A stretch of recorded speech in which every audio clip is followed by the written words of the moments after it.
Understanding how to read chord progressions using the Roman numeral system is critical to learning music as well as your musical creativity. Reading and writing music is interconnected with pretty much all other aspects of music, and it can make it a lot easier to work with other musicians. In this video, we're going to look at an easy way to understand the chord structure of a tune using the Roman numeral system.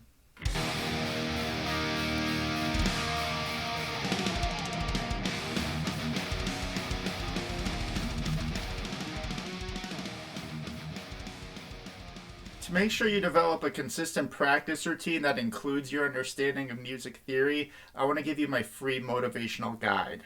It is geared toward guitarists, but it applies to anybody who is learning music and wants to make sure they're getting the most out of their learning and their practicing.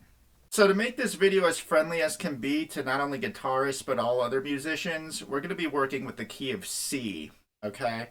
So the Roman numeral sequence in a major key, which is the focus of this video, has 7 chords.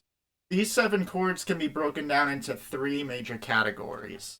There are the major chords, which are represented by capitalized Roman numerals, minor chords, which are represented by lowercase Roman numerals, and a diminished chord, which is represented by a lowercase Roman numeral with a little circle at the top of it. To enhance your understanding of the concepts in this video, I'll include a free printable resource that puts everything in this video onto one single sheet of paper. You can download that using the link in the description below. Alright, so in a given key, in this case the key of C, the major chords are the 1 chord, the 4 chord, and the 5 chord, okay? So we have the 1 chord, which will play a C chord for that. So that C is the first of 3 major chords in this Roman numeral sequence. Then we're going to go C, D, E, F. Okay? So F major would be the 4th chord in that key.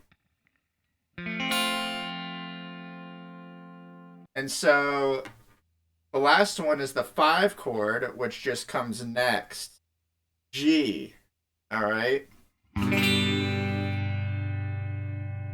So there you have all 3 of the major chords in a Roman numeral sequence for a major key.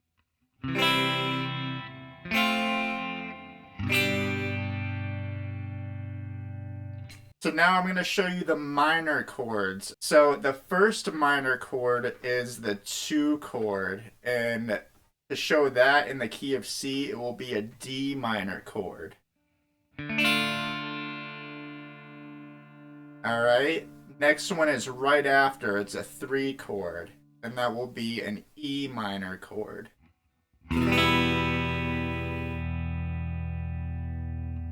And the third and final minor chord in this sequence, a 6 chord. So we'll play an A minor chord.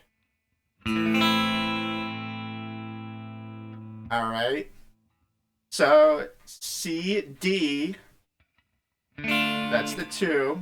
C, D, E.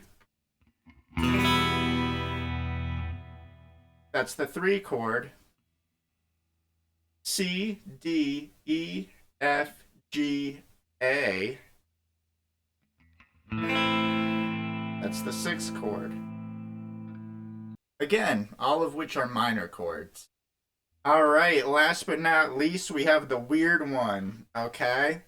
So this is the 7 chord, which is indicated by lowercase Roman numerals, the V, the I, and the I, but it's not a minor chord because of that little circle thingy above it. It's a diminished chord. And that'll be B diminished. So whenever you see a chord indicated by a lowercase Roman numeral with that little circle, you know for sure it's a diminished chord. So you may be asking yourself, in a major key, how do I memorize which chords are major, which ones are minor, and which are diminished? Well, you know how if you're reading some text and when you see words that are in all caps, it looks like somebody's yelling at you? Well, we're going to use that for the shout, speak, and whisper strategy. So when going through the sequence of chords 1 through 7, we're going to shout the capitalized major Roman numeral chords. We're going to speak the lowercase minor Roman numeral chords. And we're going to whisper the diminished chord. 1, 2, 3, 4, 5, 6, 7. So keep the shout, speak, whisper strategy in your mind as you're going through this stuff. The material in this video is the groundwork for understanding the language of music. If you want to have everything in this video on display in one place, I highly recommend you download that free printable resource in the description below. And if you want to optimize your musical learning experiences, you can also download that free motivational guide, which is also in the description below, or you can also access that at zachsharguitar.com. So let me know what your biggest takeaway was from this music theory video. So if any of this doesn't make any sense, if you have more questions, or you have some insight you want to share, feel free to drop a comment below. Thank you so much for watching. See you next time.